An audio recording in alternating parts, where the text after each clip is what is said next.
8 फेरों का 8वां वचन। स्वाति ने इसी साल शहर की कॉलेज से पढ़ाई पूरी की है और अब उसके लिए जगह जगह से रिश्ते आने लगे हैं। स्वाति से ज़्यादा उसके रिश्तेदारों को उसकी शादी की चिंता है। इसीलिए जो भी स्वाति के घर आता वो किसी नए लड़के की खबर ज़रूर ले आता। अरे दीदी, ये फोटो देख के बताओ कैसा है।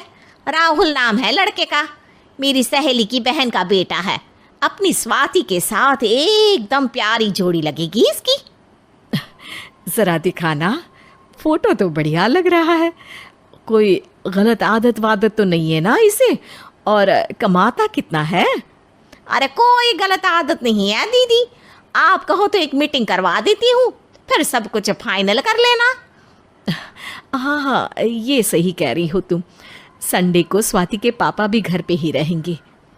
बुआ फिर वहाँ से चली जाती है और रात को स्वाति की माँ उससे कहती है, स्वाति बेटा, आज कमला बुआ ने एक लड़के की फ़ोटो दिखाई है। संडे को वो लोग मिलने आ रहे हैं, तैयार हो ना तुम बेटा? अरे मम्मी, आप कहाँ कमला बुआ के चक्कर में आ जाती हो? अभी इतनी जल्दी कोई शादी वादी नहीं करनी है मुझे। अरे बेटा, अच्छा लड़का है, बुआ जानती है उसे अच्छे से।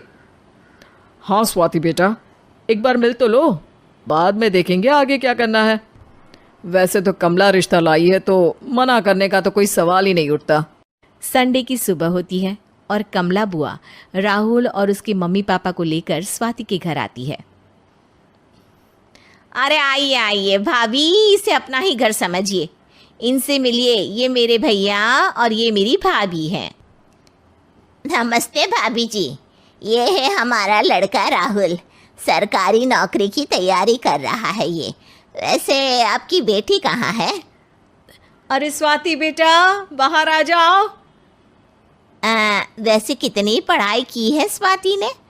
जी, पोस्ट ग्रेजुएट है हमारी बेटी साइंस में। ये सब तो ठीक है, पर घर संभालना जानती है या नहीं? हमें कौन सी इससे नौकरी करवानी है, नौकरी तो मेरा बेटा करेगा ही। पर मैंने इतनी पढ़ाई की है और आप चाहती हैं कि मैं घर पर ही बैठी रहूं? अरे स्वाति बेटा, ये बड़ों की बात में तुम कहाँ बोल पड़ी? हम सब देख लेंगे क्या करना है क्या नहीं। हम तो इसी बात पर विश्वास करते हैं कि घर के लड़कियां घर में ही रहे तो ज़्यादा अच्छा रहता है। वरना भाई साहब, आप तो आजकल के हाल जानते ही हैं, कितनी घटनाएं होने लगी हैं औरतों के खिलाफ। स्वाति बेटा, रसोई का काम तो पूरा जानती हो ना? शादी के बाद तुम्हें ही संभालना है वो सब। अरे बहुत अच्छा खाना बनाती है ये, आप सब लोग इसकी तारीफ करते नहीं थकेंगे। लो भाई, हो गई मीटिंग, अब शादी की तारीख फाइनल कर लेते हैं। क्यों भैया? भाई, हम तो पंडित जी से चर्चा करने के बाद ही तारीख फाइनल करेंगे। सालों से हम उनकी बातें मानते हुए आ रहे हैं। लड़के वाले और कमला बुआ की बातें सुनकर स्वाति एकदम नाराज़ हो जाती है और उसे लगने लगता है कि शादी के बाद उसे घर पर ही बैठना पड़ेगा। लेकिन घर वालों के आगे उसकी एक नहीं चलती और उसे शादी के लिए हाँ कहना पड़ता है। शादी का दिन आ जाता है और सब मंडप में जमा होते हैं। अब फेरों का समय हो गया है, अब कन्या अपने वर से 7 वचन मांगेगी। आप किसी धार्मिक आयोजन में जाए तो मुझे भी ले जाएंगे।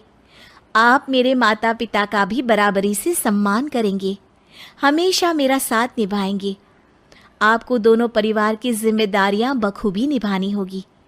हर ज़रूरी बात में मेरी भी राय लेंगे। आप सभी गलत आदतों से दूर रहेंगे। आप मेरे अलावा किसी और औरत से कोई गलत संबंध नहीं बांधेंगे। ये 7 वचन पूरे हुए, वर क्या तुम्हें ये सारे वचन मंजूर है? जी हाँ पंडित जी, मैं सारे वचन अच्छी तरीके से निभाऊंगा। अरे वाह वाह, बढ़िया तरीके से सब काम संपन्न हो गया। तो इसी के साथ विवाह संपन्न हुआ और आज से ये दोनों पति पत्नी हुए। 1 मिनट पंडित जी, अभी एक वचन लेना बाकी है। अब कौन सा वचन है बेटा? मैं अब हमेशा के लिए किसी दूसरे घर में जाने वाली हूँ, तो पति के अलावा मैं अपने सास ससुर से भी एक वचन लेना चाहूँगी। अब कहो बेटी।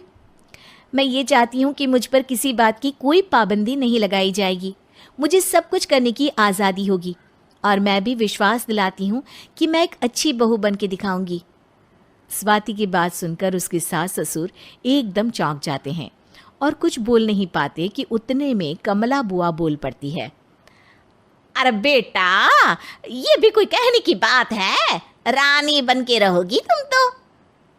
वचन देने से पहले सोच लीजिए, क्योंकि शास्त्रों में वचन ना निभाने वालों के लिए नरक से भी बदतर सजा लिखी है।